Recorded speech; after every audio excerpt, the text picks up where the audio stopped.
Hi there, Gonzo here. Before we get started with this week's podcast, I just want to apologize in advance for how shit the audio quality is for about the first 10 minutes. I don't know what happened, and I don't know why it stopped happening, but it is what it is. Regardless, let's get on with the show. Oh, man. Welcome to the Grift. I'm Reverend Al. I'm Gonzo. Welcome to 2025. It's January 2nd. It's January 2nd. And are we already 10 years into this year? At least.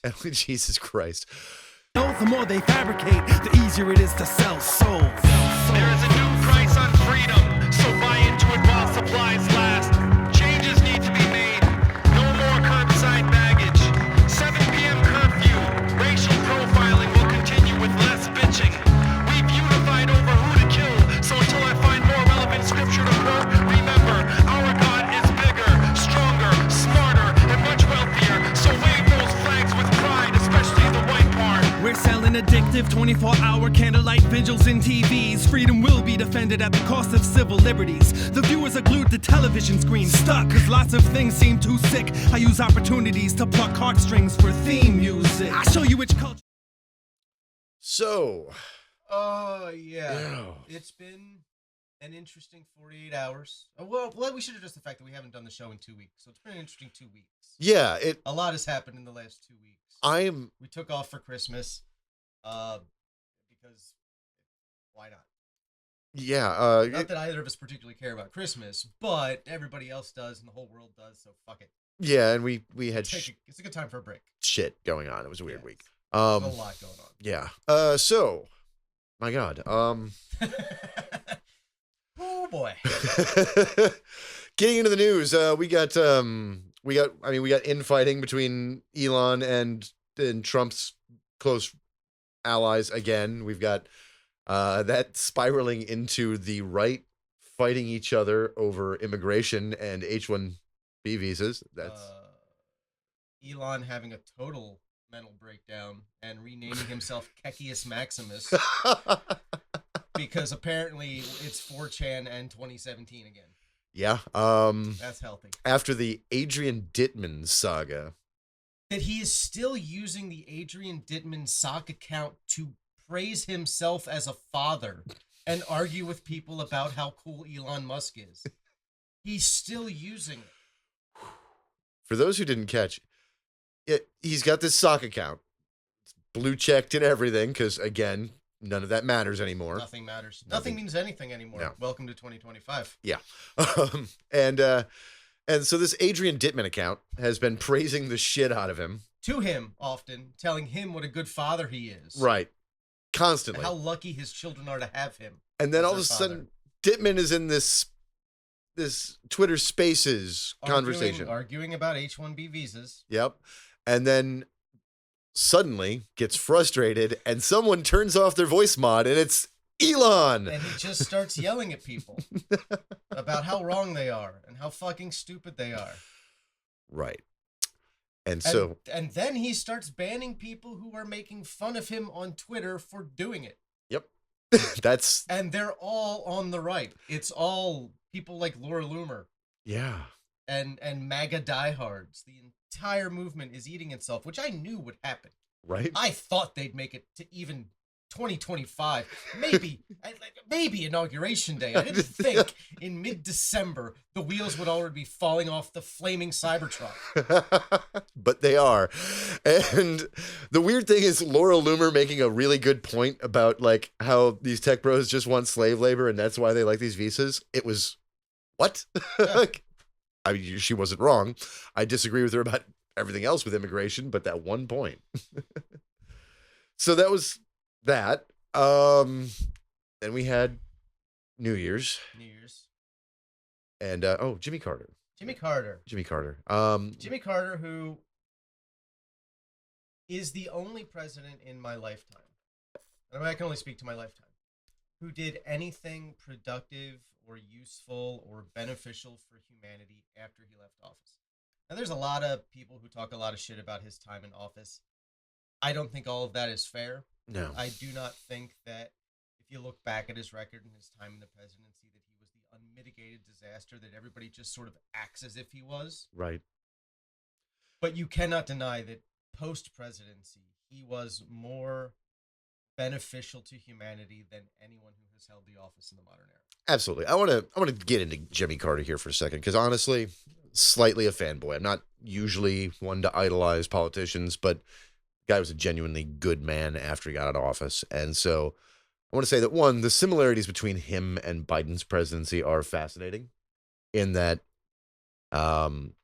Nixon's policies and some missteps from the Fed as he was on his way out of office, and then Ford's brief tenure there, led to stagflation. Stagflation was already starting, right? And there was a lot of inflation going into Carter's presidency. And it's important to remember that in general, the first term of a two-term president, the economic policies of the previous president are really guiding how things go economically. Correct. And there's one other facet with that, which is that up until then, no one that worked in monetary policy, no economists in the mainstream had any idea how to address a phenomenon like that.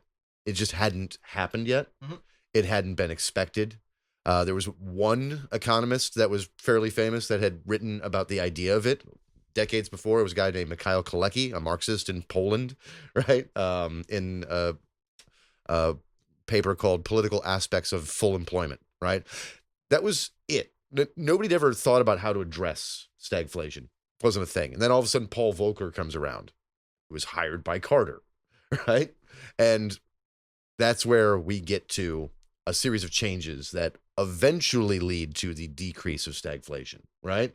But that didn't happen until Reagan takes office. So you've got that. So you've got the inflation, Biden inflation. Consumer sentiment is very bad between both around inflation, right? And of course, the Iran hostage situation in the revolution is a lot like Gaza in a way, right? It's a political or Ukraine. Like, you've got this large political thing that the president can't fix, right? Right. But the population demands that they fix. And you've got inflation. Two things, very similar parallels. So he's not an unmitigated disaster. He's just events that you cannot control, causing American consumers to be dumb American consumers, as we were wont to do.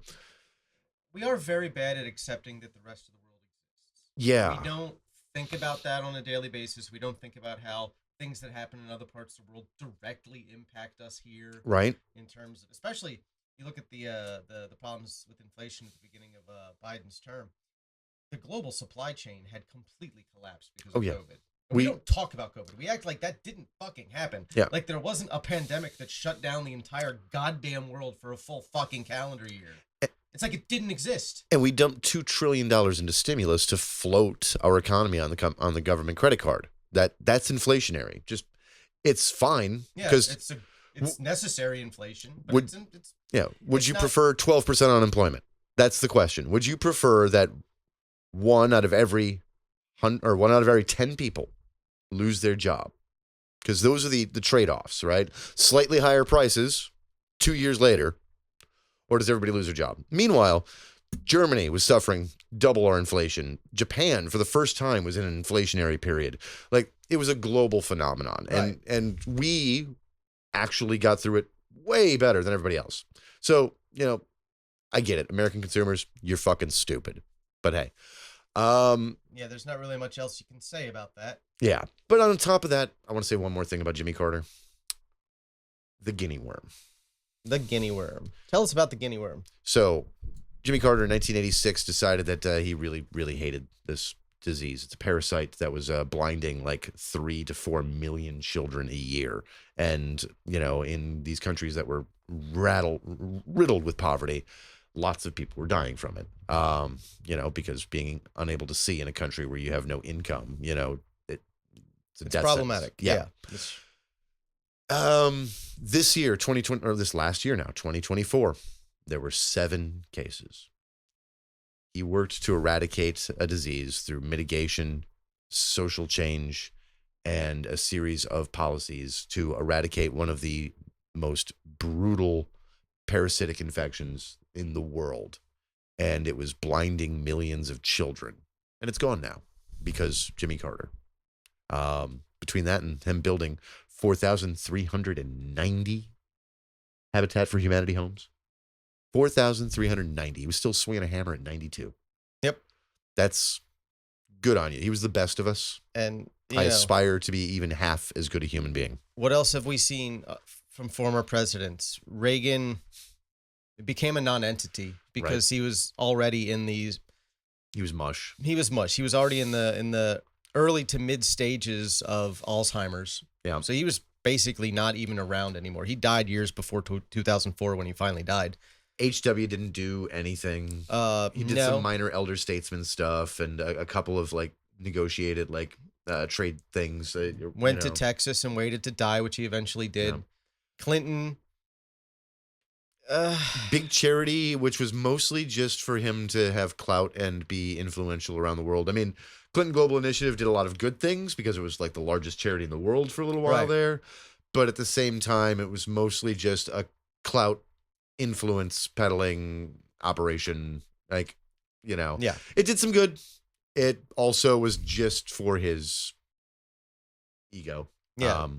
W went and started painting cats, which is probably the best we could have expected. And that's really all I want from him. Yeah, go paint your fucking cats. Go paint your fucking cats. And Obama became some sort of quasi-media mogul. Yeah. Development deal with Netflix, producing shit for them. And and he's got like a part-time teaching gig. It's weird. It's weird. Yeah. And we're never going to get to find out what Trump does when he's not in office because he's going to stay until he dies. Yeah, and and Joe Biden's brain is going to become Swiss cheese in the next. Joe Biden is gonna go to days. fucking Rehoboth Beach and just hang out for 5 or 6 years before he dies. And then he's gonna meet Corn Pop again. Yep. That's They're gonna be reunited in the afterlife. He's gonna wet down his legs so his hair goes all smooth. I like my smooth hair. His smooth hair laying flat. So that's post-presidencies for you. So yeah, Jimmy Carter, thank you for being you, Jimmy Carter. You were a real one. So aside from that, let's get into the news and the news and the news. The news. So 2025 started out real strong with a couple of bangs. We got, it was 4 hours Eastern time into the new year when we had our first mass casualty event. Yep. We're doing good. It's weird to me because, 2 years in a row there, I went to New Orleans over that time period. This last year I didn't. Mm-hmm. But it was just kind of like, wow, that just thinking about the concept, especially where it happened on the corner of, so a guy ran a truck, rented truck through Turo, I believe. Rented it through, it was like a Ford F-150, an electric. It's interesting that it was an electric vehicle. Yes, because we'll get into that one. Yeah. The other one, yeah. It's interesting it's an electric vehicle. So he runs an electric Ford F-150 or Ford Lightning into a crowd, killing 10, injuring like 30. I think the death poll's up to 15 last I heard. Okay. I haven't verified that. That's what I heard at the bar yesterday. Gotcha. I mean, from people talking at the bar. It's been 48 hours, so who could tell? Yeah, so a bunch of people dead, a bunch of people injured right at the corner of Canal Street and Bourbon Street, which, one of the most famous intersections in the country. Yeah, and great spot to grab some chicken after you've been drinking all night. Yep. I will say it's touristy as fuck. Yep. If you go to New Orleans, you have to experience Bourbon Street once. Probably only need to experience Bourbon Street once and explore the rest of the city because it's one of the most beautiful cities we have in this country. And it's been through, after being through as much as it's been through, it's still one of the most beautiful cities in the country. It's been through a lot for centuries, which is what makes it really cool. Because, I mean, the place is half burnt down twice. Like, it's gone through so much. Ignoring Bourbon Street, just being in the French Quarter is the only place in the United States where I've been where I didn't feel like I was in the U.S. anymore. Right. It feels like going to 18th century France. Like it feels like being in a different country, an entirely different world. And I'll say this for the New Orleans, the most attractive homeless population on the face of the planet. Oh, yeah. It's fucking weird. They can play music too. They're really good. It's fucking weird. But also if you like people watching, Bourbon Street is great. Yep. If you really enjoy people watching, Bourbon Street is perfect for that. When I go, and I've been in New Orleans like 5 times now. And every time I do, I like to walk up and down Bourbon Street and just watch people. And, there's some good spots to grab food like right off of it, but it's a nice throughway. So you get to check all the shit out. But I had these vintage shoes when I wore them. New Year's last time. That was a mistake. Yeah. Because they had this like, it was this kind of like a Converse style with this like floral Western print. I remember those shoes. Yeah. They're made in the 50s. It was fucking awesome. And they don't look the same anymore. That's a bummer. Yeah, they were gorgeous. They were. They're really nice shoes. So you got them for a really good price, if I remember. Yeah, too. I did. Yes. So and it was like they were brand new. They looked like they'd been worn once. Yeah, in like 1950. Somebody bought them in 1961 and then just put them back in the shoebox. Yeah, and forgot about them. And then I wore the shit out of them on a trip to New Orleans over Christmas through New Year's Eve, and I wore them on Bourbon Street, and mistakes were made. Like one is wont to do. Yeah. They were really nice shoes. I liked them. So yeah, that happened. Guy got out of his truck, exchanged fire with responding police officers, and was killed. He also wounded some of the officers. Now, followed up by like an hour later? Or almost the same time, roughly, because of the times. Yeah. I don't remember the exact time. But it was very close in time. We have a Cybertruck just exploding in front of Trump Casino in Las Vegas. A Cybertruck full of fireworks. Yep. Which made the most amazing video. Oh, like, God. All right. I get that it looks like it was an intentional terrorist attack. Mm-hmm. I get that. Right. It produced the most amazing video I have ever seen in my fucking life. Yes. Like, I've watched it so many times. I've watched it 10 times already. It's incredible. Like, it might be the most perfectly poetic start to 2025 I can possibly imagine. Oh yeah, I mean, a Tesla Cybertruck exploding in front of the front door of the Trump Casino in Las Vegas. Yes, everything about it is poetic. Into fireworks. Right, it's like you could see the lithium fire from the battery. Yeah. When it first blows up, and then you get this secondary explosion flame when every firework just goes off at once. And yeah, and in a confined space. And they're flying at the security camera. At the camera. So you're watching them from the camera, like the security camera shot that's from across from it. It's just they're flying at it and they crack the screen. Yeah, it's just like fucking America. I've never seen anything like it. It's beautiful. I haven't even seen anything like that in a movie. You know, the funny thing is now if this was intentional, now they I'm not sure yet. I see a lot of speculation and a lot of conspiracy theory, and there are of the police putting like. So here's the thing: a guy from Colorado driving through Vegas, right? Stopping at a hotel, and then his truck blows up. Now he's got fireworks and camping fuel and gas. Okay, now you could say terror attack. That's why they're putting it all together like that. Like, ooh, looks like he added to it so there'd be more fuel. But it's also Colorado, Nevada, rented truck, vacation time, New Year's Eve, which is a fireworks holiday. We certainly know that here. Yeah. Like, is it a firework?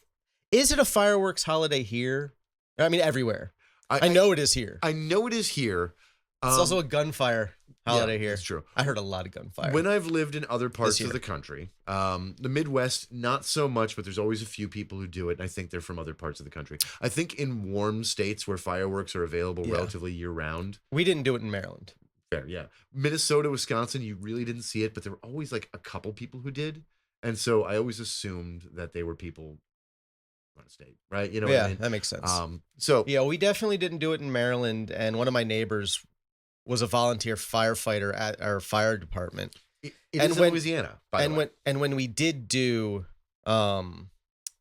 fireworks for other holidays, like he was very knowledgeable firefighter. So he did all that for us, and it never came up on New Year's. Yeah. So it definitely wasn't a thing up there. But like definitely in Louisiana, I saw people blowing fireworks off New Year's Eve, right? That makes sense. Around then. So yeah, like probably warm states where fireworks are relatively easy to access due to their state or the next state over, like, you know. Having really no laws. Yeah, it's probably a thing. And I mean, it makes sense. Look, here's the thing: north of the Mason-Dixon line, or at or around the Mason-Dixon line, and up, going outside in January 1st sucks. Yeah. Right. Yeah. It's not fun. Not fun, and doing it at night is awful. Right. So Yeah. the fireworks would be fun to watch, but like you have to actually go outside and gather together to do that. Right. Yeah. That's. So, Yeah. states like Florida and Louisiana and Southern California and shit, like, much more fun. Nevada, fireworks are available fucking all the time. Yeah. So there could be a lot of speculation there, but yeah, this thing blew up. You can see the tires smoke, and then You can see it starting with the tires smoking. yeah, and so the lithium ion is starting to smoke. Now, this thing could be a terror attack, could be just a big crack in the fucking battery and water that got up in there. Yeah. You never know. Cybertrucks do just explode sometimes. Yes. And now, it's interesting to me. Like, I cannot imagine another vehicle that if it were to explode in front of a hotel, we wouldn't all just assume that it was an intentional explosion. right. When we saw that, when they saw that video, it wasn't a question. It was like, well, another Cybertruck blew up. Yeah, I mean, the thing, Because that's what they do. yeah, That's what they do. I mean, here's the thing: electric cars, as a risk, they have a slightly higher chance of blowing up than internal combustion cars. Now, slightly, just mind Slightly. you, it's actually not that ginormous of a difference, despite the propaganda around it. It's slightly more risk of starting on fire because of The big difference is once they are on fire, it's harder to put out, correct. which is a problem that we're going to need to figure out if we're going to go down this path. But Yeah. But that risk, a lot of that risk is just in design flaws and corner cutting, right? Yeah. And in the Teslas, as of the last few years, the corners keep getting cut more and more and more. And this Cybertruck is so badly designed that it's the rate in which they're starting on fire is insane. It's- So this yeah, is- of course we expected this. the Cybertruck is like if you made the mistake they did with like the Pinto where they put the gas tank in the like fucking rear bumper. Right. But with every aspect of a vehicle, you made that level catastrophic mistake. Yes, That absolutely. many design mistakes in one vehicle. I do not know why they are allowed on the road. Well, it's because we don't have enough fucking rules around this shit, but they should not be allowed on the road. Yeah, no, looking at that thing, it tells me, regulations are good sometimes, okay? Because yeah, it's a death trap, and it's a poorly designed one that costs $100,000. Yeah. Like, it's Like if you really want an electric truck, well, if we know Ford makes them. we do know Ford makes We them. know Ford makes And them. that's the interesting thing. Yeah, so there were 2 electric vehicles used, and there's both suspects or both drivers in the situation were both in the military around the same time, and it's suspected that they were at the same It looks like they were at the same base. at the same time. That's kind of interesting. That's kind of interesting. And Colorado, Nevada, Texas aren't all that far away. Like it's you're getting out into the West. Yeah, everything's a 6-8 hour drive, but But also everything's a 6-8 hour drive, so you stop thinking about 6 to 8 hour drives as being a thing. right. You just do it. You don't Yeah. even question it. Yeah, people drive across these states all the time. Even for even work just and the couple, like the 5 months I lived in Austin shit. back in 2005. Like going to visit somebody in Dallas, Fort Worth, 3.5 hours away was just like an afternoon. You just did it in the afternoon. It's like, I'm gonna come down and see you. Yeah, you just did it, and when you're it's when you're in densely populated areas where everybody is really close to you, like the idea of driving 30 minutes gets crazy. Like you're like, no, why would I cross that bridge? I mean, right? Well, here driving 30 minutes means you're maybe going 6 miles. Yeah, also that's true. We have problems. We do. But at the same time, you get out to a place where, everything is further away without that and just long highway in between it. Yeah, driving 3 hours, 5 hours, it just becomes a habit because It's just what you do. yeah, and You don't even think about it. right. And a lot of those places do have some really nice scenery. Yeah. Like even the desolate parks of Texas Oh, actually, are yeah. nice. The desert's pretty. I like the The it's desert's pretty. So you don't even think of it as a chore. It's just you get to take a 6-hour drive yeah. through some beautiful parts of the United States. I've spent too much time in the desert, like out in it, and that sucks. But actually, like driving through it, it's gorgeous. Yeah, doing an overnight in the desert, which I've done 2 nights in a row back in 2004. Yeah, no, don't do it. Longer than that. Take a fucking blanket, Yeah, yes. because even though it's 118 degrees, in the middle of the day, it gets down to like 38 Yeah. And even overnight. It's fucking wild. even on a warm overnight, quote unquote warm, right? It's so dry. You can just feel the moisture being sucked out of your body. Yeah, and It's so like you're being mummified. let's say it's 110 degrees during the day, and then it's a 70-degree overnight. That's a 40-degree difference. Your right? body has trouble adjusting that quickly. Yeah. And so, and you have all this moisture getting sucked away from you. It's evaporating, so you're feeling cooler. And you just get freezing even at 70 degrees. You can get hypothermia. It's crazy, because your body doesn't adjust well to that. So yeah, be careful out in the desert, guys. But it's fun. It's pretty. It's gorgeous. All right. So we got the two major terror attacks, or maybe potential or not terror attack one, and one is definitely probably because the guy also apparently made videos about murdering his family and joining ISIS. Yeah, something about how he didn't want to. He was originally just going to target his family. What I had heard is that he's in the videos. He said he was originally going to just kill his immediate friends and family, but he thought that if he did that, the message of why he was doing it would be lost. So he had to make a public display of it. Good for him. Yeah, cool. Yeah.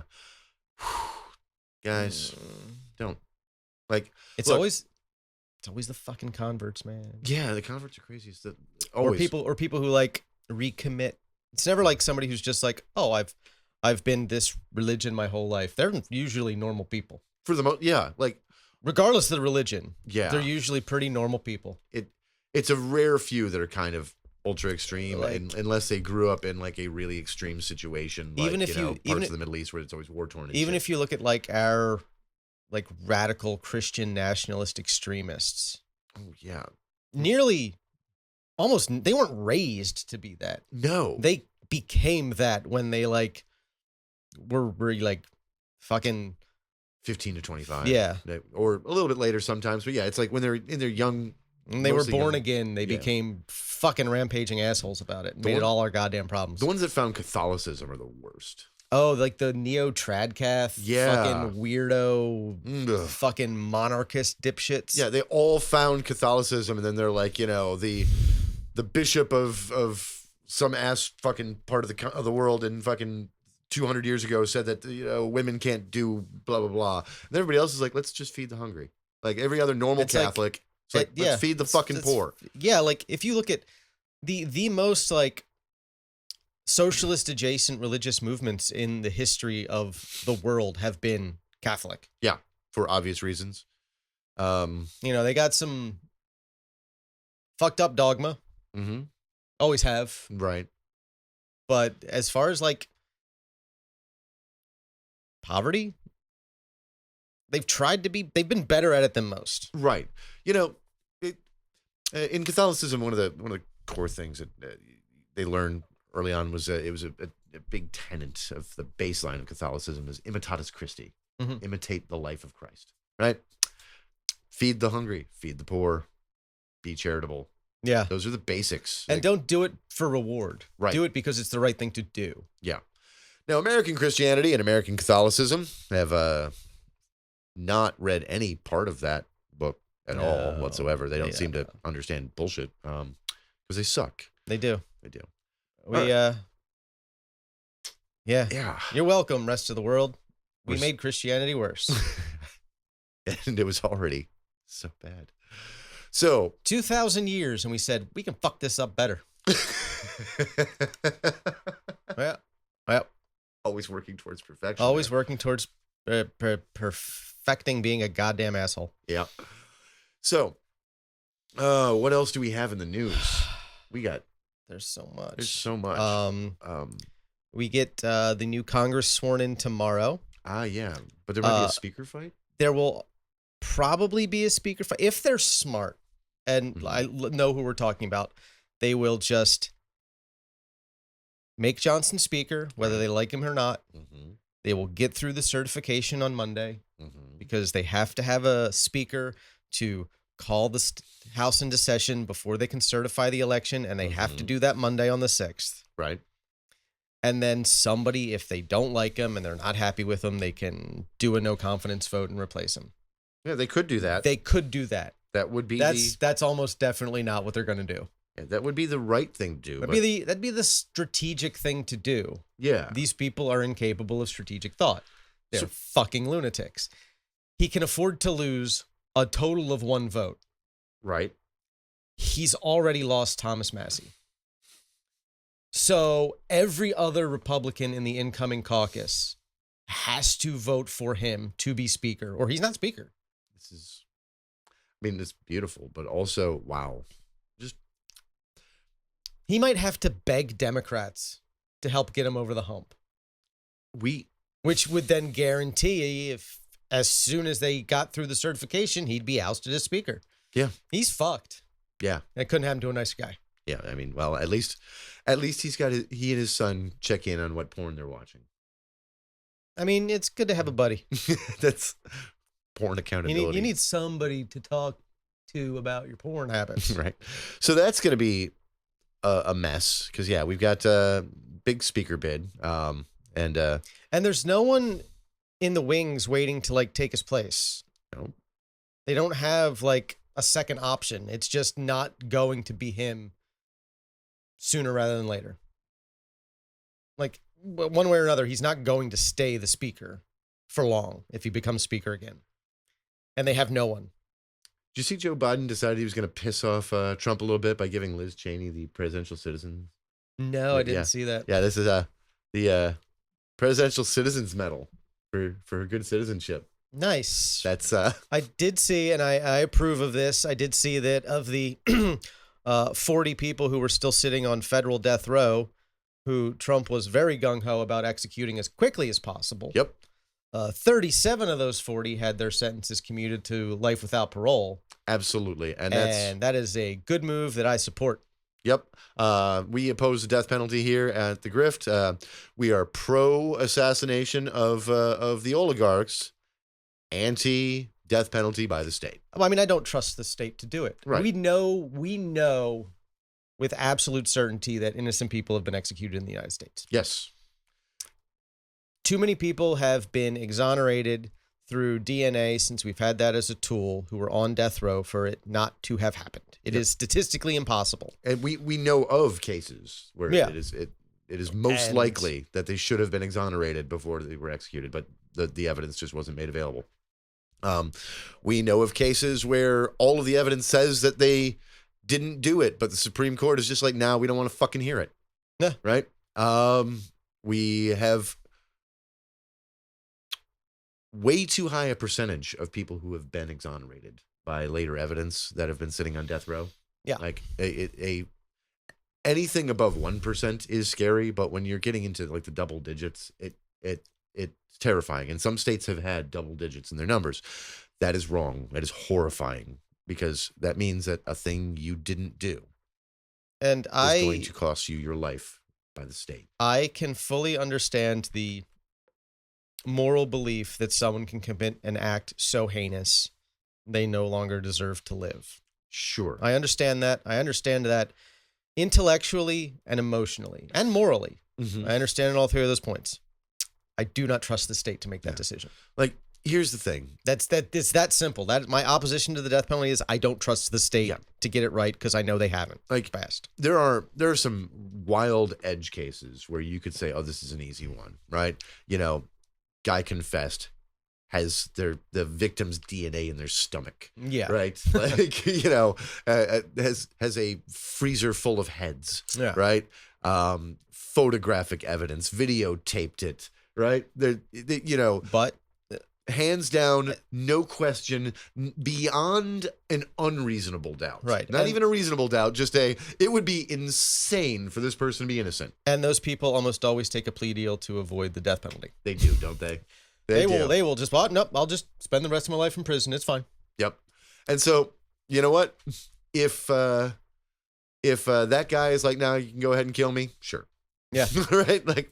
We can. It's happened. There've been a couple of serial killers who were like, yeah, no, I'm not going to stop unless you kill me, so you better do it. Yeah. And I can't remember any names off the top of my head, but I know it happened a few times in the 70s. Yeah. So, you know what? We get those guys. Okay. That's I whatever. feel like Gary Ridgway might have been one of them. Yeah. But it costs so much more to execute them anyways. So just, if you're a fiscal conservative, the death penalty sucks also. Yeah. So, we commuted those sentences. They also commuted or shortened or got rid of a bunch of a huge pool of like nonviolent offenders. Right. And there are always, as always, there are some names on those lists that you look at what you did and you get real mad because, class privilege or whatever, like that judge who was doing the whole like pay to convict thing with teens, right? He owned. Oh, yeah. That was in PA. Yeah. Yeah, I remember when that happened. I was following that. I was still living up there. I was following that story He was pretty closely. He was one of the owners of this camp or whatever, or the whatever they got sentenced to. And he was getting kickbacks and it made money off of him. And he deserved to be sentenced. He deserved to lose his job on the bench. He deserved to be a convicted felon. He deserved to have he deserved to do some time. But the guy also is sick, has not much left in his sentence, and was going to die in prison if he stayed. So it's just like, let the guy What's the out. point? Yeah, what's the point? It's just expensive. Let him out. And then the one person who I think should be released. I'll be a bit of an activist here on this one, because it's been 50 fucking years. Why is Leonard Peltier still in prison? That's a good question. No one benefits from that. Yeah. I don't Even get it. if he were guilty of what he was convicted of. Mhm. Let's assume it's been 50 years. Right.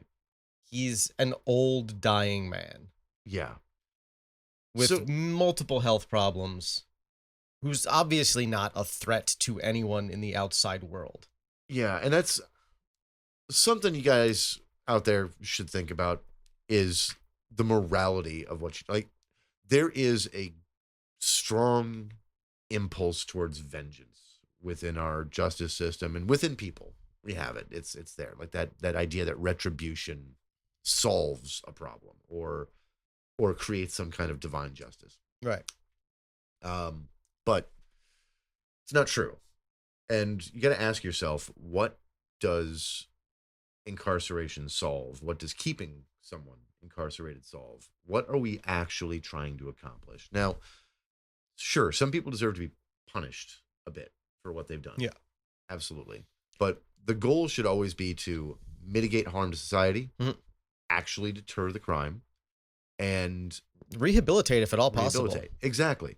And there are some people who obviously just need to be segregated from society for the rest of their lives. yeah, but it's like That one out of is- every 200 people in prison. Yeah, it's probably about 0.5% Yeah. of our prison population are people who necessarily need to remain in prison. Right. That's the rest. They can spend a little bit of time, or they can get house arrest, or they can get fines. We find out, the studies on what actually works as deterrence, is that there's this sweet spot kind of with every crime where it's basically the punishment has to be enough that people know that they will get caught. So the enforcement has to be enough that they know they'll get caught, right? The punishment has to be enough that they know it'll be a penalty. to them. It'll suck. It'll suck. But anything over that is a waste and actually acts as less of a deterrent, right? So, And it can encourage more criminality, because if you know you're Yes. going to go to prison for the rest of your life for crime A, then why not commit crime B, C, and D at the same time? correct. It's the same reason that the push to give child molesters the death penalty is just going to encourage child molesters to commit more child murder. Right. And it Always does. inevitably, it will definitely do that. Yeah, we found that the stiffer the penalties for, sexual assault among minors leads directly to an increase in the amount of violence against children, in correlation. Because if you're gonna be sent to fatalities. death either way, why not kill the witness Yeah. just in case you possibly get away with it now? Yep. So that's On a cost benefit analysis, it just makes sense at that point. right. To murder a child, that's what you've done. You've created an incentive for child murder. And the same works for many crimes, even small financial crimes, where Yeah. if the penalty is 5 or 10 years when it should be 6 months house arrest and a big fine, right? More, yeah. They'll cover up the crime more, and they'll Yeah. take more steps to hide and evade, which creates more frauds And more crimes. and more crimes And more Right. victims. and more victims, all through the process of trying to hide the one crime that Just they did. snowballs. It's Yeah.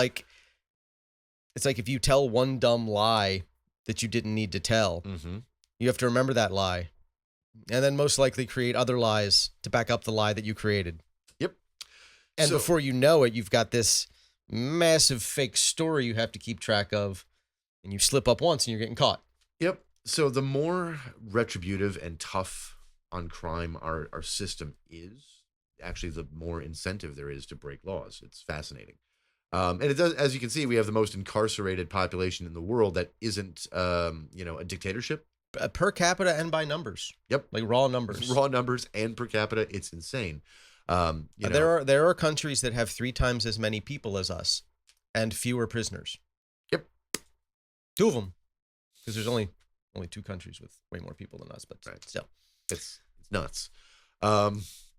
So yay us, same with the death penalty, like the company that we keep as far as death penalty stats, like, yeah, sure, we're one of the on the lower end as far as countries that have the death penalty, but the only countries that still have the death penalty are all kind of monstrous. Yeah.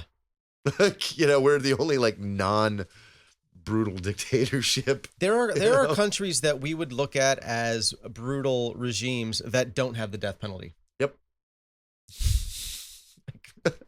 What are we fucking doing? Right. But it makes you feel good.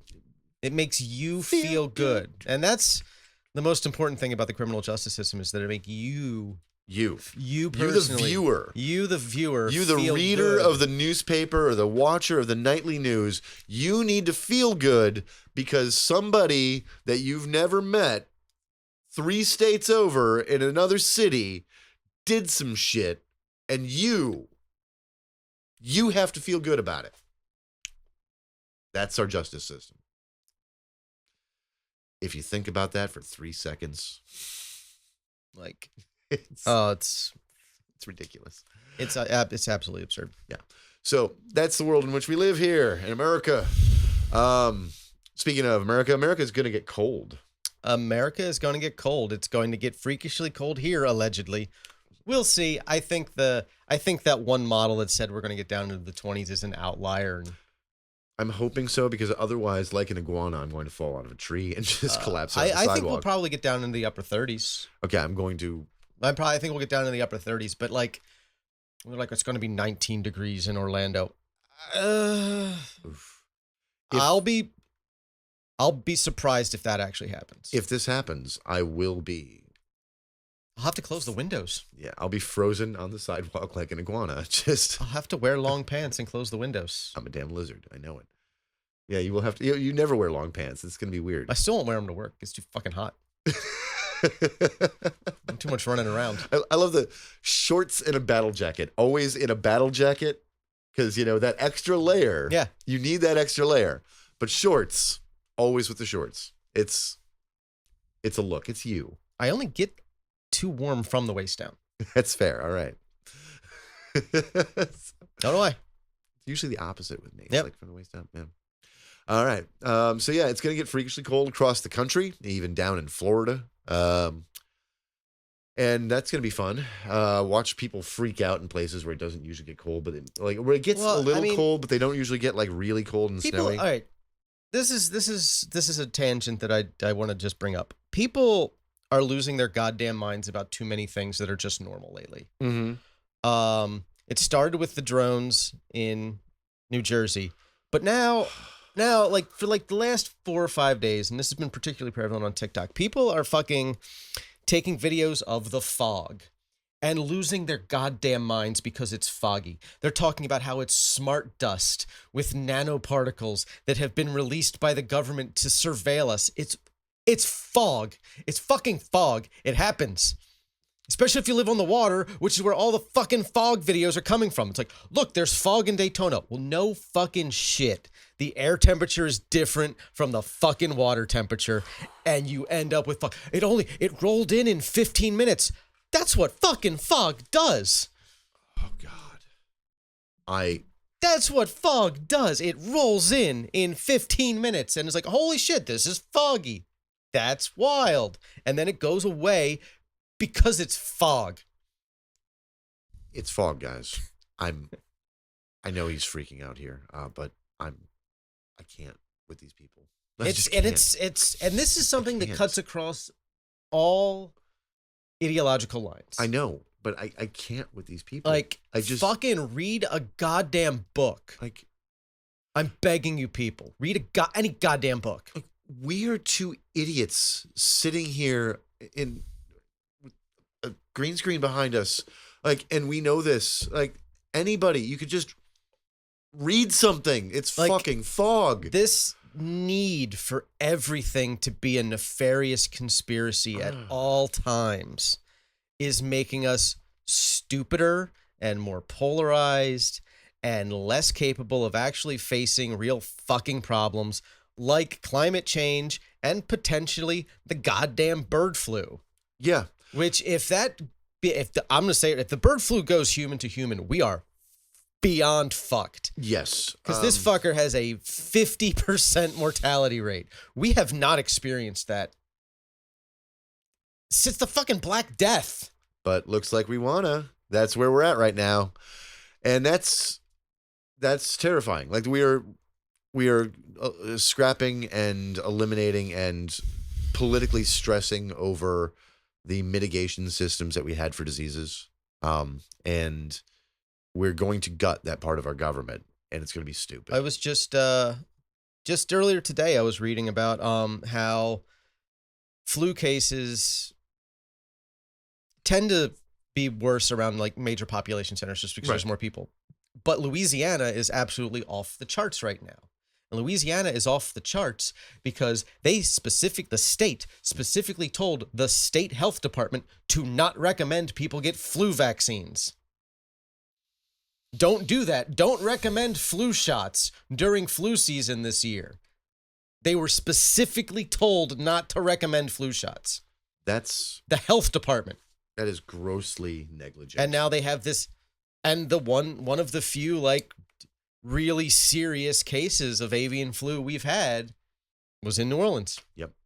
Top of that, on top of the flu, just so you know, there's a wicked case of neurovirus going around, and it has been spreading through Florida like wildfire, but it's going about in the country. So wash and disinfect all of your surfaces, especially in public areas. Be careful. Just wash your hands a lot. Wash your hands. And because it's got a lot of like it's real nasty. It's got a lot of like food poisoning like symptoms. So if you go out to eat and all of a sudden, 12 to 24 hours later, you find yourself shitting yourself, you probably actually don't have food poisoning. Yeah. You we blame a lot on food poisoning when it's not food poisoning. yeah. It's usually just A, your stomach, or B, something else that you ate, or C, something that you got sick from. In this case, it's probably going to be neurovirus. So if you went out to eat and then you find yourself shitting yourself 24 hours later, you probably got neurovirus. Wash your Good job. hands. Wash your goddamn hands. Wash your fucking hands. It's not that hard. No. And this is like another random aside, something that's been pissing me off the last couple of days because I've been too steeped in the goddamn discourse. Wash your ass. And I say this, washing your ass is not counter-revolutionary. Washing your ass is not bourgeoisie privilege. Washing your ass is not fucking ableist. Wash your goddamn ass because it smells if you don't. What the fuck? All right. I missed this part of the discourse. I mean, I remember the misogynist, like, discourse from like a couple years ago. This is not, dude, bro, I won't wash my ass because that means I have to touch it and that makes me gay. No, this is like the online left losing its goddamn mind over the dumbest fucking thing again because I don't even fucking know why. But yes, that is the thing that is happening now. And again, this is mostly on TikTok, which may or may not be a thing in 2 weeks. I don't know yet.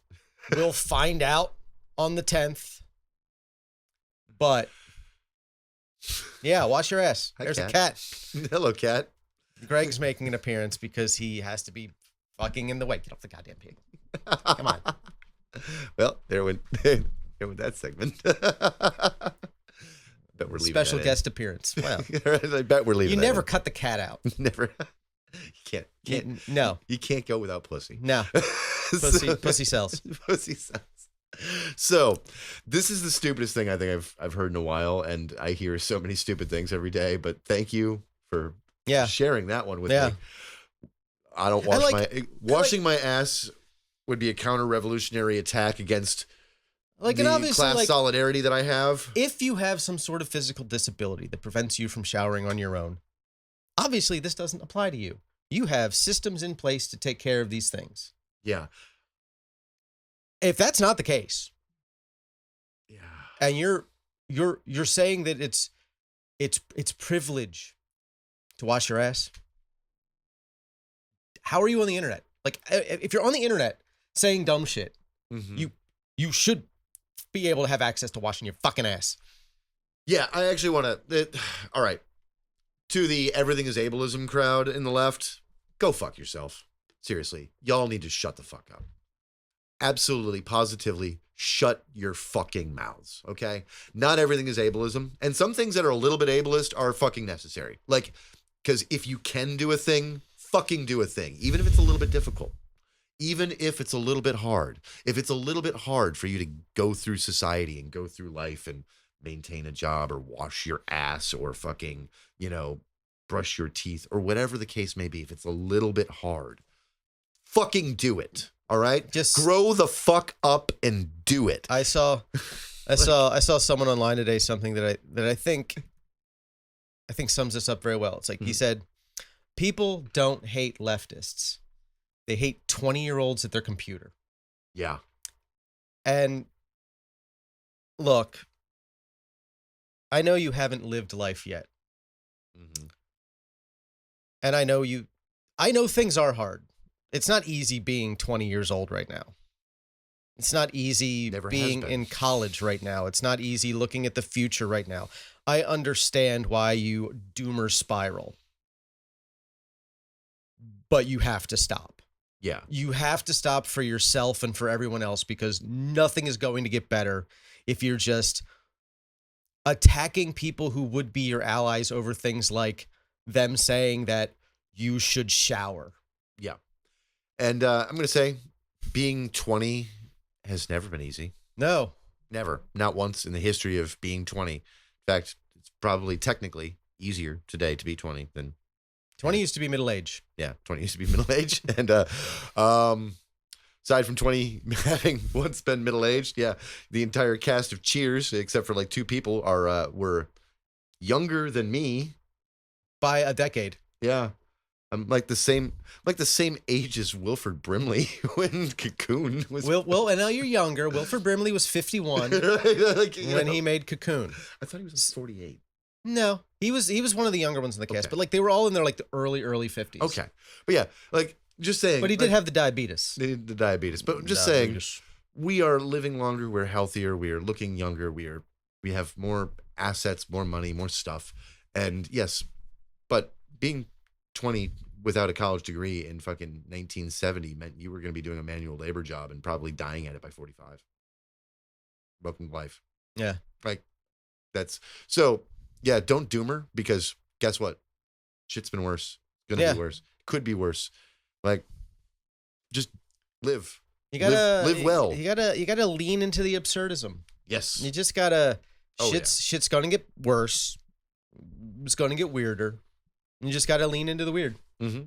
Speaking of weird, and speaking of conspiratorial, now if you want to have real conspiracies, real nefarious plots, isn't it fascinating how every single person around Eric Adams or the NYPD leadership seems to be getting raided by the federal authorities? It's almost like the entire New York City government might be somewhat corrupt. A little bit. Looks like. At least under the Adams administration. Yeah. So former NYPD official has been there are allegations he demanded sex for favors. Oh, this is beautiful. Exciting. Let's see what we got this one. Spicy. For overtime pay. Oh, even beautiful. This one, the AP just dropped that. That's beautiful. Oh, wow. So he's good. That's going to be fun. Yeah, everybody in the New York City government seems to be corrupt as hell. Eric Adams out there perp walking Luigi Mangione like he did with making him look like the goddamn Batman. They should have just put a Bane mask on him. Yes. Maybe they could have wheeled him around like Hannibal Lecter. That would have Maybe Trump would have jumped to his defense. All right. Hannibal Lecter, there he is. I get that reference. But Eric Adams behind him through that whole escort with every cop in the city and like making him look like they caught a superhero. Like it was bad. But also then him talking about how they don't stand for crime in New York. Eric Adams, you've been indicted, sir. Multiple crimes. For multiple crimes. You should maybe take a step back. Take a step back. Relax a little bit. Stop. Just stop. All right. So that's basically the main I think that's it for the news. news. Okay. All right. So our topic that we want to discuss today, though, we ranted about the news for a bit there and some other this things. is we took a week off, so you're getting a 2-for-1 to start off your new year. Yeah. You're fucking welcome. You should be thankful. We're going to make your commute. We know for the you next missed us. couple days. All 17 of those who subscribe to this channel right Yep. now. Which, not terrible numbers. Not terrible numbers, no. Not terrible numbers. I know of I've got a few people who are like, ooh, send it to me, and they just haven't gotten around yet. So we're getting started. We're getting started. Send us all your money. No one, send us all your money. Give us all of your money. I know we haven't given you a mechanism to do that yet, but figure out a way. Yeah, we're priming you. If you know us, you can just come in and hand us money. Right. I'll And take your money. almost all of the viewers to date know us, so just come and hand us money, please. It'd be great. Just give it to me. Put that money in my hand. $15, little man. So, speaking of money is giving all of your money is actually the topic. The topic. So this was the word of the year. Yep. According to, I think, Merriam-Webster. Excellent, because I've been a big fan of the essayists who created it for a while now. So it was the word of the year for 2024, but I think it is the theme of the year for 2025 in all possible regards. It's been the theme of the basically 2018 to today. Yeah, the last 6 years. Yeah. 7 years. 7 years, something like that. And what is that word? It is called Ensh ttification. It was coined by a writer by the name of Cory Doctorow, who is an excellent writer.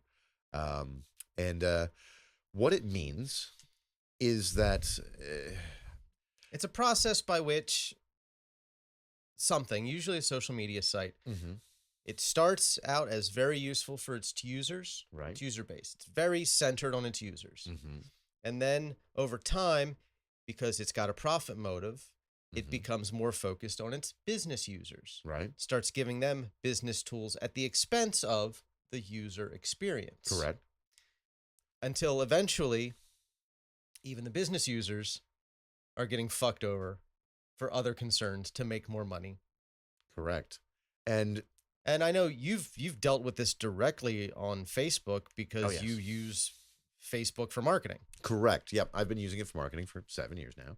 And with some businesses that I owned, and and being a marketing manager for another company, during those time periods, you run into things like the interface for the business customer getting worse and less user friendly, and causing interesting glitches that included things like connecting me and other people connected to certain pages that were both managing, me and other people were managing those pages, accidentally logging into each other's personal Facebook pages. I remember that was an issue. That was an issue for a while there. Yep. It just somehow logged me into theirs and them into mine. It was insane because we could have posted as them or seen all of their messages. It's a security concern. It's a Huge genuine security concern. And becoming way less user friendly on the back end and harder to make ads and just everything worse there. And I was the customer. I was the one paying to utilize it, and you, the consumer, were the product,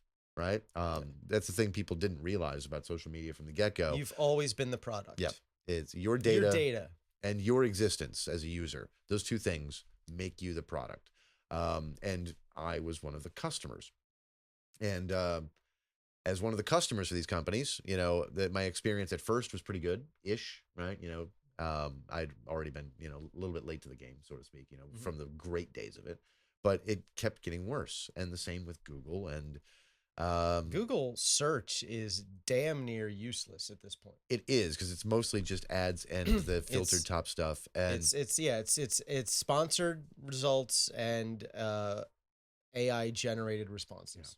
And so how this process works is that these companies, they start off very end user friendly, be it the customer, be it a consumer, be it the user, however you want to experience it. You don't end up with 78 million users on a platform if you're not user friendly in the beginning. If you're not giving people a reason to go there. Yep.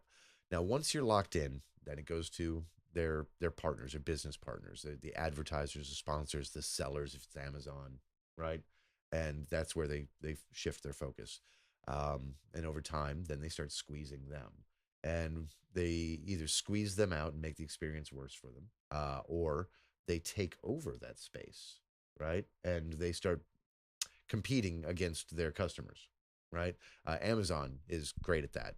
The Amazon Basics and Amazon making its own versions of items that have been sold over Amazon. They utilize that to force out, these competitors that were selling products over their platform. They've destroyed platforms because of it. I know one specific example. Amazon was selling diapers at below cost just to put diapers.com out of business. Correct. And they did. They successfully did that. Yep. And so what you get is they create this walled garden where everybody's in it.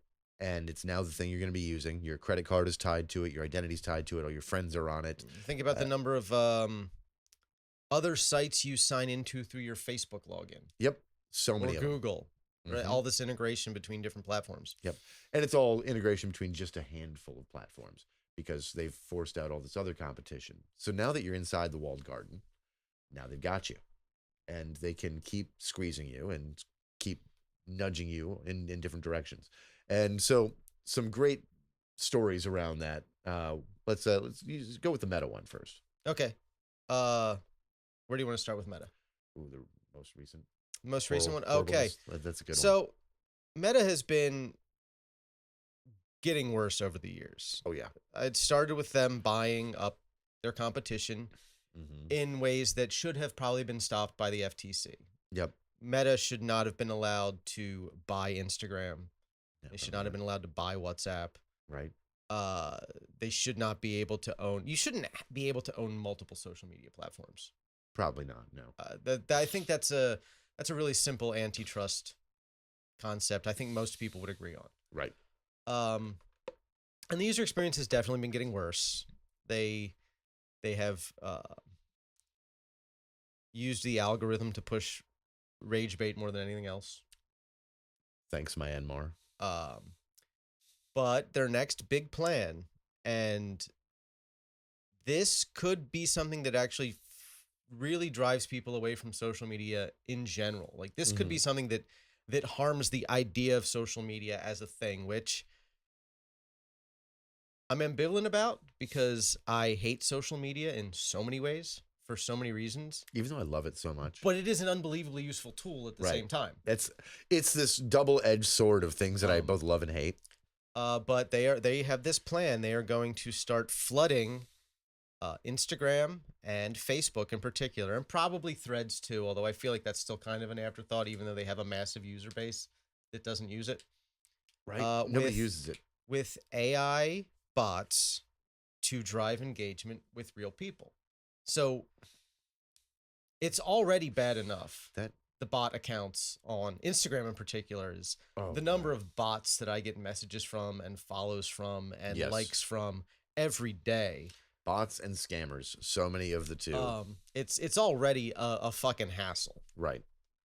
And they're going to intentionally make the experience worse by flooding it with their own AI-generated chatbots because they're seeing the success of things like Replica or Friendly or any of these other AI chatbot services that are mostly just appealing to gooners. Yeah, so that's one. Like, all right, so the success of these things is tied directly to them being aimed at the most like socially inept and awkward or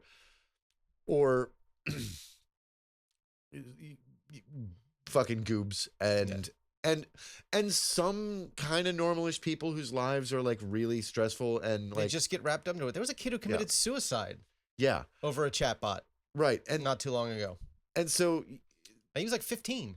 these other products out there in the AI chatbot space exist to fill like a loneliness gap among really lonely people. Why in the hell you would want to broaden that to everyone is beyond me. It makes no fucking sense. But here we are. Facebook wants to actually like target engagement with it. And now here's the thing. And what do they know targets engagement? What do they know drives engagement? It's rage bait. Rage, Rage, right. anger. So what, are we going to get like nothing but sex and rage from these bots because they're going to learn, right? And a weirdly sanitized sex and rage. Yeah. Because it's still Facebook and Instagram are so weirdly puritanical about any sort of sexually suggestive content. Right. That it's weird that it's curious that they're trying to like steal a playbook from the fucking services that tell you it's like you can have your own real fake girlfriend, right, who will do whatever you say, and we mean anything. She'll send you nudes. Right. What is amazing is how puritanical they are about all of that stuff for real people, but not for ads. Yeah. Well, I see straight up porn. Absolutely. In my Instagram Yes. and my Facebook ads. Absolutely. Straight Just porn. Straight porn. Remember that one a couple of years ago I showed you? It was a CBD ad where it was like giant full throbbing cock. Penetrating. Full insertion. Yeah, like this is just an ad I get, like CBD for your heart on. Like Which that's not what CBD's for. Right? Like, It's like I'm seeing yerba mate pushed as like nature's Ozempic now, and I'm like, what? Dude, it's caffeine. Yeah, it's just caffeine. Right. This shit's great. But they call a lot of shit nature's Ozempic right now. Yeah, they're so puritanical about these things, except in their advertising. So it's going to be fascinating. But yeah, it's going to be. I know it's going to happen. What's going to happen? Because if you noticed with Facebook's moderation, like a bunch of racist dog whistling and like horribly bigoted things, as long as they don't say the exact right phrase gets complete passes. Mm-hmm. The bots are going to learn from that. Yeah, they're going to become racist as fuck, but it's all going to be dog whistles. It's going to be, but it's going to be like a series of dog whistles. You're going to be able to see what the fuck that's happening. It's going to be like do you remember 7-8 years ago when Microsoft put a learning chatbot onto Twitter? Yep. And it started out as a very normal like Japanese girl. And within 24 hours, she was a full-blown Nazi. Yep. Just quoting from Mein Kampf Nazi in 24 hours. The internet. And the plan is to just make that a third of all users on the internet just Nazi chatbots. That dead internet theory is becoming real faster than I could ever have imagined. And it's all in service of this weird AI chat integration nonsense that seems to be driven to replace what makes people. And the thing that bothers me about it is it's not solving an efficiency need as far as like making like access to data faster and smoother. Like it's not really. There are so many legitimate uses for AI, and we're not doing it. No, we're doing it, but we're not. That's not why we're doing AI. Yeah, and I don't even like with the AI thing. The way the push for AI lately, like I don't even see where beyond the initial duping venture capitalists into giving you startup money. Right. I don't even see where the profit is in the end. Like you see these guys, these AI tech bro dudes, they will look you dead in the eye, say that we're 2 to 5 years away from AGI and it will kill us. And we're going to do it. And because it's cool. Right. Like the idea of being murdered by And AGI is cool. And I will say this. They say we're 2 to 5 years away from AGI. not. I think we are 2 to 5 years away from AGI the same way we've been 5 to 10 years away from nuclear fusion for the last 70 years. Yeah. I think you're right. We don't even understand enough about cognition to really. We don't know what consciousness is. Yeah. We don't understand it. Like it's, If we can't understand this aspect of ourselves, I don't know how we're going to recognize it for real. right. Now, do I think we will get generative AI that we think is AGI and that feels like it's sentient and thinking and actually what we would call alive? Yeah. I think we'll get something that feels like it, but I don't think it'll actually be it. Yeah. Especially because we do learn that in these AI programs that they're making, that some weird things happen they didn't expect, right? Mhm. Because they're making it designed to do learning in its own kind of like, within its box, but like to learn in certain ways and to do unexpected things. And because it's being made to do unexpected things, it's doing things they didn't think it could, right? That's cool. Which also scary, in some ways, but generally cool. But still, we are so far away technologically. There are physical limitations. We still don't have the computing power to until we have like do this stuff. genuine like consumer available scalable quantum computing, Yeah, which we are years away from. right. We're nowhere near to approach the processing power of the organic human brain. Correct. And I have a hard time believing that we can create an artificial intelligence smarter than us on a processing system substantially slower than what we have in our own skulls. Right. And then we don't understand enough about the programming to even make it. No. Yeah. So I don't think that's really the case. But what we are getting is a lot of hype, a lot of grifting. This whole space is mostly just hype and grift. But also, it is money-sucking bullshit. Yeah. And that's we're getting a lot of money-sucking bullshit. So Meta's going to be doing that and ruining the internet for us. Yeah. We've got the that nursing program. That was a fun one. Oh, yeah. Yeah, why don't you get into that? Because you read more about that than I did, because I just got mad. Yeah, I'm actually... And I'm going to say this.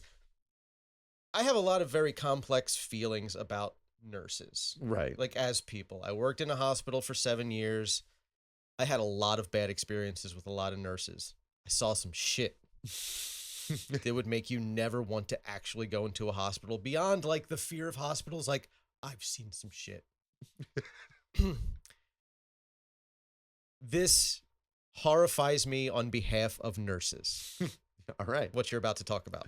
So there is a Uber for nurses type software out there where the actual employer isn't the hospital. It's a service, and more hospital systems and medical systems are starting to use this, where they can like rent nurses on demand and hire nurses on demand, and utilize them temporarily as kind of temp fill-in work, because hospitals are always short-staffed and shit. The way that these things work is Pure evil. Yeah. Like unmitigated, unambiguous, wholly and purely evil. Yeah.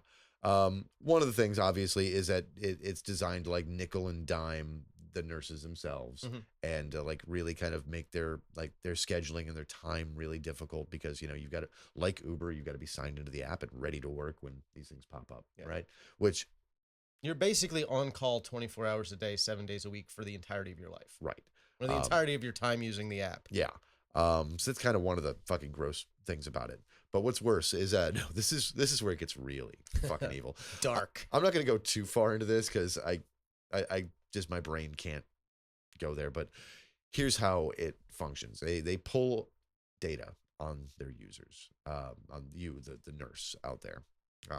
They pull your things like your credit score, and they pull data on what kind of bank information you have and how much money you have in your bank, and whether or not you have like traffic tickets, and they pull tons of data on the users, and they base the pay that they're going to pay you for these jobs on how desperate you are, on how desperate they think you are. So nurses that aren't desperate at all, that have like $100,000 in the bank and have perfect credit scores and have paid off their house. Sometimes they don't even get jobs, right? Yeah. The service won't even They'll also say there are not many of those nurses. right. Well, not here in Florida. No, not in Florida. Not in Florida. Minnesota, we had great nursing unions. I've heard they're taken quite good care of in California. Yeah. New Jersey too. Yeah. Like union states, strong Yeah. union states. And so, It's one of the reasons I have so much ambivalence towards nurses. right. You're not from a strong union state. All the nurses in my hospital had a chance to join the union that was the same as the union the nurses in California are a part of because HCA owns facilities there. And they said no because the hospital told them they were family and will take care of you. So they didn't join the union. Now, I wouldn't have been part of the union because I wasn't a nurse. No. But it would have raised the working conditions for everyone just because they would have had to accommodate these union nurses. Right. And their working conditions would have had to improve. Because they would have been the bulk of the workforce. Right. So then all of our working conditions would have had to improve. Yeah. That's horrifying. And I can understand why that's stupid. Wow. But yeah, some of these nurses, the ones that are in good financial positions, don't even get work through the app very often. Meanwhile, the ones that are really, really, really sad and their lives are fucking going sideways and they're in the middle of divorces and they've got 2 kids. These are mostly going to be nurses who are coming out of nursing school and have a lot of debt. Yeah. That they need to pay off. Or the ones whose lives have turned sideways on them twice, right? Yeah. They are getting half the pay that they should for the jobs that they're at, and the actual the travel nurses that come into these hospitals that usually make really good money going in, they're getting fucking forced out. Right? Yeah, we had a lot of those. We were always short staffed on nursing, and we had a lot of travel nurses, and there was a lot of resentment among the normal nursing staff for these nurses because they made literally twice as much. Yeah. But here's the thing. That's a sign that the nurse at the hospital, aren't getting paid what you're worth.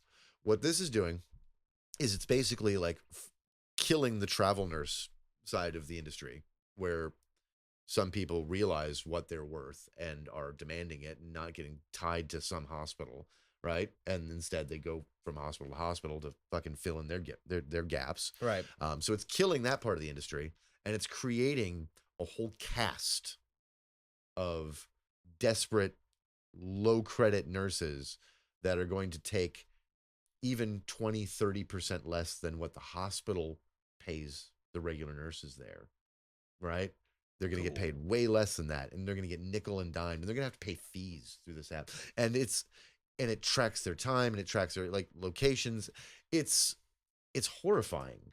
And at the end of the day, it's this dystopian nightmare. As I said, Cory Doctorow, he has a blog called Pluralistic. He wrote about this. Go read it. It's chilling. And this is the future they want for all of us in all industries, assuming that you are in an industry where they are not just going to replace you with a generative AI. Yeah. Because the other thing about that app and other things that they're doing is that capitalists hate capitalism, right? They don't like competition. And so the app is taking away the competition for labor, right? The hospitals and clinics don't have to compete for labor anymore. They just get a service, right? And that service becomes the employer. And over time, you're going to find that huge portions of the nursing workforce are going to be employed by an app like this. Right. And that way, HCA or whatever fucking hospital system doesn't actually have to hire nurses anymore. And this is something that you, as an individual, need to understand if you're not a nurse. This means you will get worse health care when you go to the hospital. Hands down. You will not have nurses who know the facility really well. Right. You will have nurses who do not have long-term professional relationships with the doctors in the facility. Right.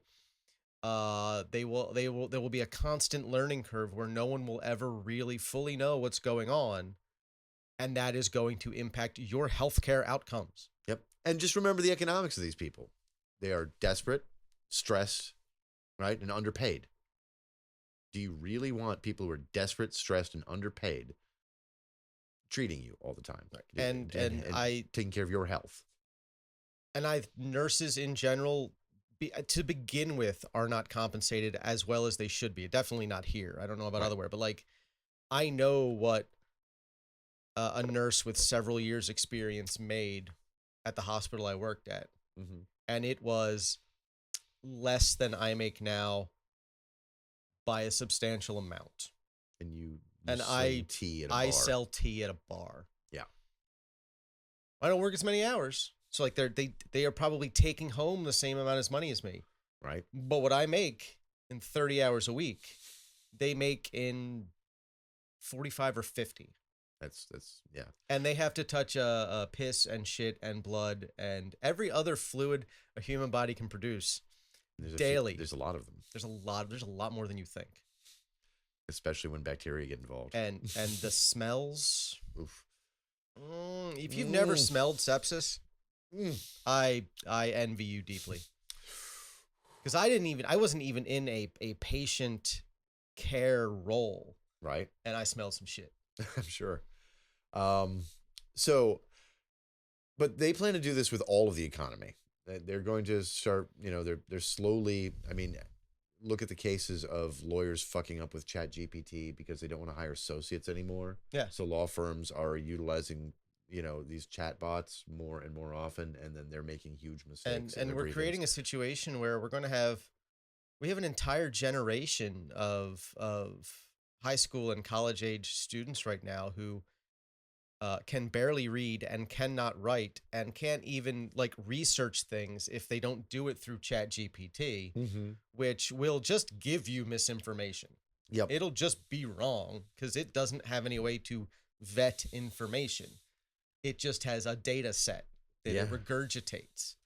And so we're going to be stuck with a system that is like this over and over again, where you're going to find a product, you're going to like it, you're going to utilize it. And as time goes on, they're going to find ways of squeezing you and making you need it, or making it harder to cancel the service, or integrating it with everything else that you do. And then once you do leave, they still have all your data. They have all because your sweet data is the real goal here. They want to, and then they can advertise to you in ways you don't even know you're being advertised to. They can know things about you that you don't know about yourself. I remember hearing a story years back of a father who started getting mail from Target for baby supplies because Target had figured out before his daughter did that she was pregnant.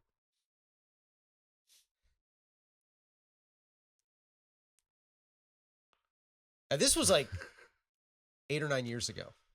I want to know how that happened. It was just they were just like looking at like buying trends and like what she was buying with her Target card. And even though like pregnancy tests weren't on there, they were noticing like different foods she was buying, and like her spending habits were changing slightly. And they're like, well, that's what a pregnant woman would do. And they started sending her advertising for like fucking baby supplies, and she didn't even know she was pregnant yet. Wow. That's how her father found out he had a teen daughter who was sexually active. Oops. But yeah, this is going, and this spills over into real life too. Like it spills offline. Like you look at the way people's language changes to avoid moderation on Facebook or Instagram or TikTok, and then you get into the real world and you hear people say to you with their own mouth things like unalived, yep, or corn, or graped, yep. And it's like you don't have to do that here. Yeah, we're in the real world. This is a real world. There's no algorithm that's going to stop you. But we've been weirdly algorithm pilled to like think of all interaction as online social media interaction, as online social media action has gotten exponentially worse over the last 10 to 12 years. Now that I'm thinking about it, I think I might have done it a couple times myself. Like it just happens. Right. You don't even think about it. I'm not even I think I might have, like, I know I've said unalived, and mostly I think humorously, but also like, you know, Sometimes that shit just comes out and Yeah. it gets in your goddamn brain. and it does become, you know, like an interesting colloquialism, right? Like, I'm going to unalive this motherfucker, right? Instead of kill, right? You know? But yeah, our whole society is getting revolved around these things that companies are doing. And as you notice, we're also losing the mom and pops, right? And it's getting harder and harder for people to start like individual small businesses that compete Yeah, or against even these just things in the market. even just shop locally. When I was buying equipment to do this whole studio setup here, Mhm. I could not buy things locally. Like I wanted to get a couple of extra batteries for my camera. Mhm. You can't. You're right. You have to order them online. Even local retailers will be like, "Well, we don't have them in stock, but you can order them online and they'll be here in 2 to 3 days." Right. So you can come to the store and pick them up. It's like, I just want to go to the fucking store and buy it. Yep. Like if I want to go to a camera shop, I either have to go to Newport Richie Mhm. or Bradenton. There is nothing in Pinellas or Hillsborough County. Yeah. We live in a metro area of 3.5 million people, and there's only a handful of bookstores. Yeah. Right. Like There's they're gone, A Barnes and Noble. right. There's a new giant used bookstore that I want to check out. Ooh. It's up in Pinellas Park. Oh, check that out. It's enormous. It's I miss Haslam's. I do miss Haslam's. Haslam's was awesome. But yeah, Yeah, there's very few. there's very few. There's that one across from us on Central there that went over by Black Crow. But That's you a know, good bookstore. It's good small, bookstore. but it's Small, very very small. small. It's Yeah. a good bookstore. It's got a lot of local stuff. But you know, you don't have local shops that fix things anymore because nothing's fixable anymore. Yep. You know, nothing is repairable. Everything is made to be obsolete. Yeah, and shittification has spread to our devices themselves. Yeah. Like, they just Are full of bloat and adware and new apps that want, you know, more and more and more information like from you. and like God, if you're buying, especially like an Android phone that's not one of the big name brands, Mm-hmm. oh my God, they are hot garbage. Yeah. Like, and I like Android. I mean, I'm a Samsung guy. You know. Just full of like spyware and bloat and malware and bullshit you neither need or want that you can't get rid of, and weird UIs that are proprietary. And Yeah, it's everywhere in our society, and it's killing us, and it's nickeling and diming us all. And now the sad part is it's also creating jobs right now. So it's like the new hotness, and but we need to find a way to democratize this shit, because that's the real hiccup when you think about it, is that at the end of the day, it's not necessarily that these technologies exist. It's that they're going to force out labor, right? Right. And they're going to squeeze money out of everybody. But where does that money go? A small handful of investors and the billionaires that own these corporations. and right? we're not doing anything to like make life livable for people. Like you can only squeeze so much Mm-hmm. out of a population before they have nothing left to give. Right. And shit gets real fucking ugly when you reach that point. Yeah. And the funny thing is, And we are the most heavily armed population on the face of the Right. planet. It's a bad idea yes, it is. to do this for the capitalists on the other end. Right. And like I was about to say, the funny thing about it is it's all relative. You know, humans are real weird like that, right? Where, you know, relative prosperity and relative equality matters more than anything else. So you could be a population that is actually in abject poverty, like, you know, Cuba, right? But there's not a huge wage gap between anyone there, Yeah. right?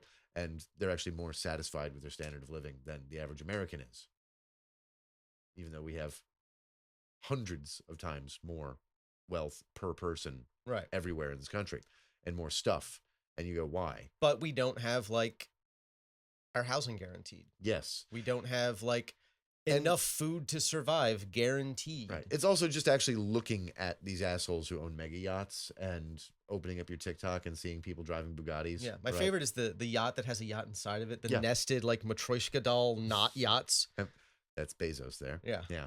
Oh, it only costs $500 million. About $500 million boat.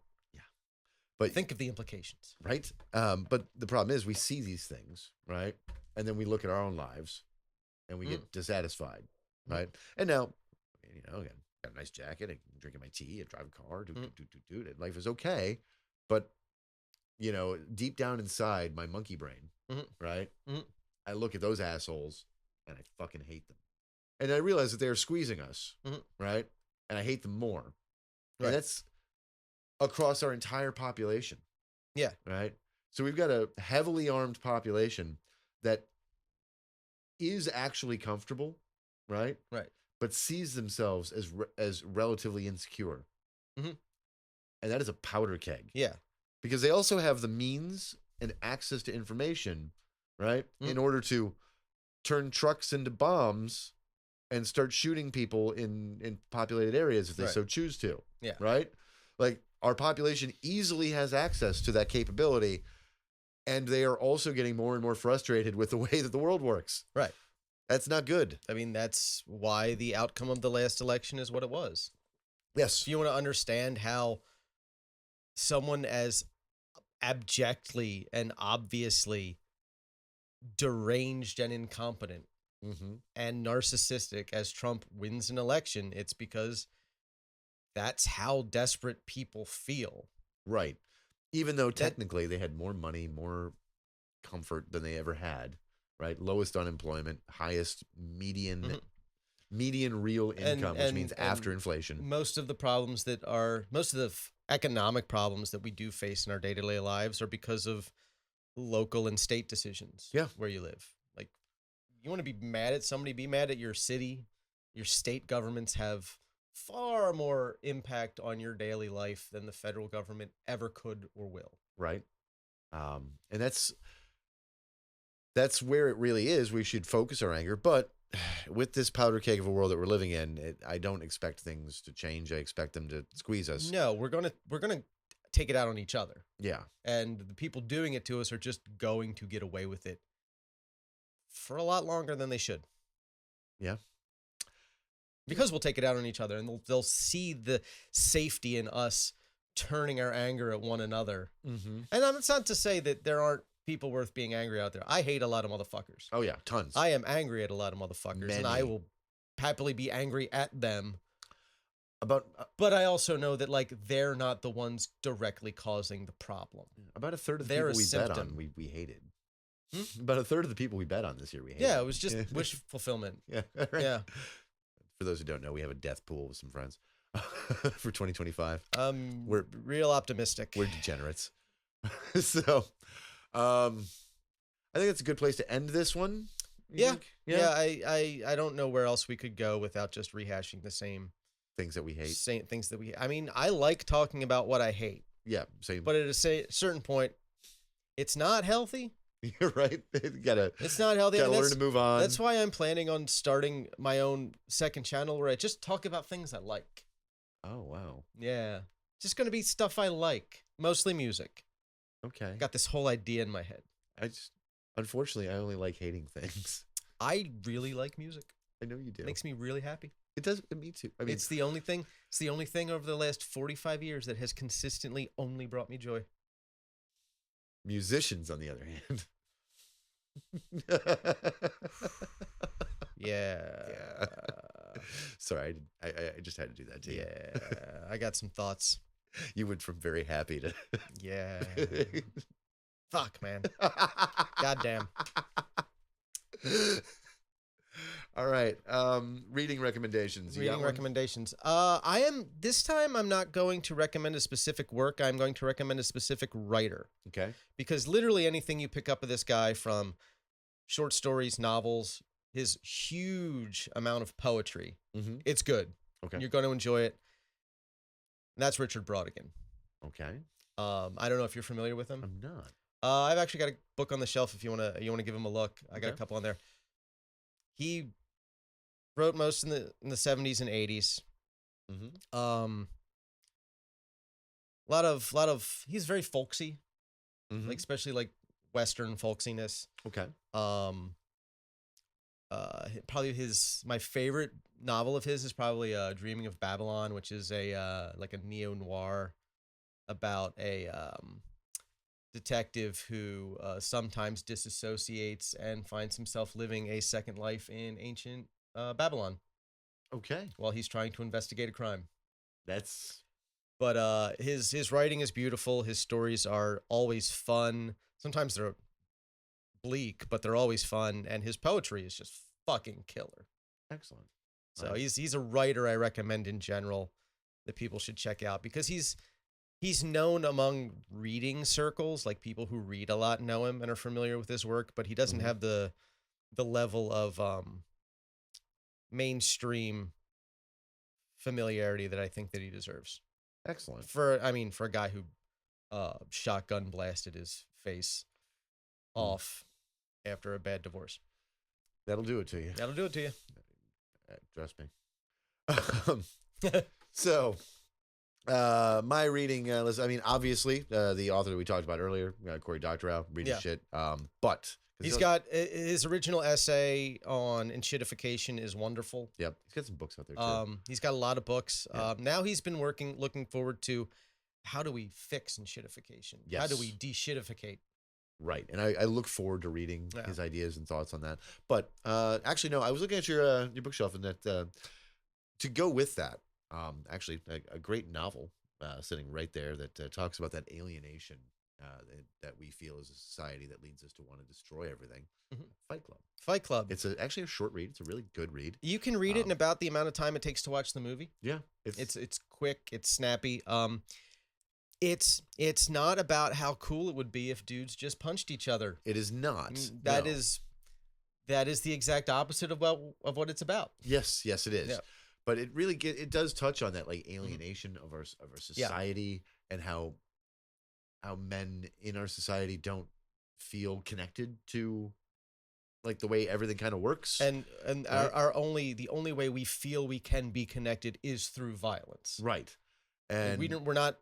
It's about how we're not allowed to express other emotions Mhm. when we're ruled by all of them. Yep. And it's a great read. It's a great thought. And I think that it really touches in on that last idea that we had about like, why all of these things are bad, right? Yeah. Because we are careening towards a world where the men in this society could lose their fucking minds collectively.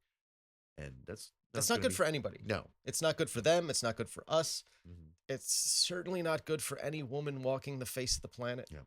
So read it and then learn to get in touch with your fucking feelings, guys. Get some therapy. Yeah. Do it. I do it. I love it. Much like washing your ass, it doesn't make you gay. Right.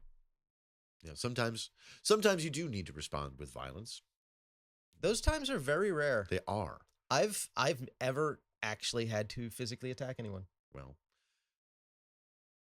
fair. I've gotten but- very lucky. Yeah. But sometimes violence is the right solution. Other times it's not. Mhm. Sometimes, most of the time, more times than not, talking is a good solution.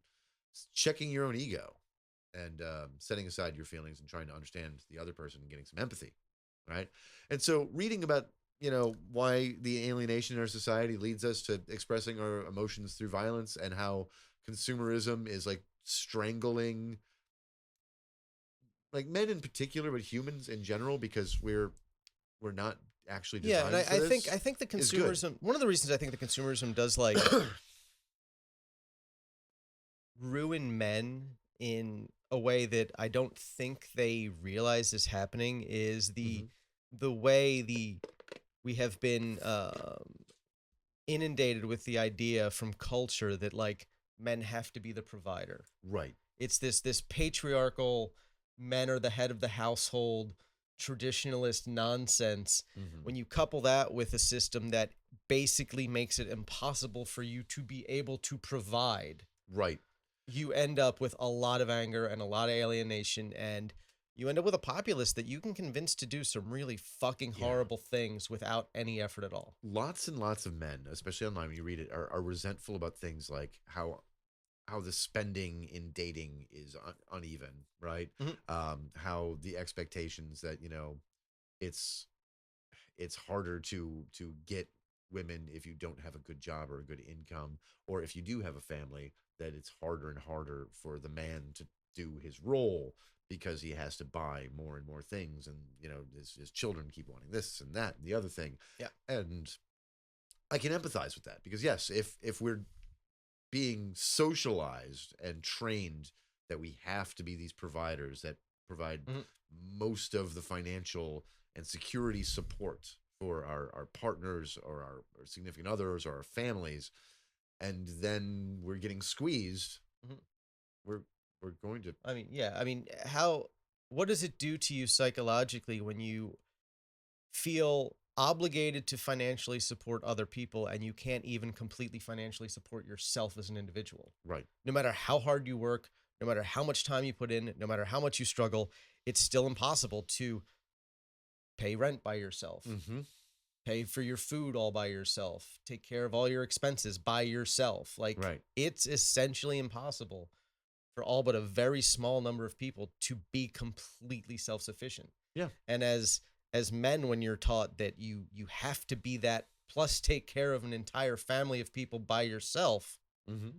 it's going to make you insane. And I think Yeah. we're seeing the results of that. Absolutely. And so, Fight Club, read it. All right. Can't argue there. This was the Grift. We will actually be back next week. All right.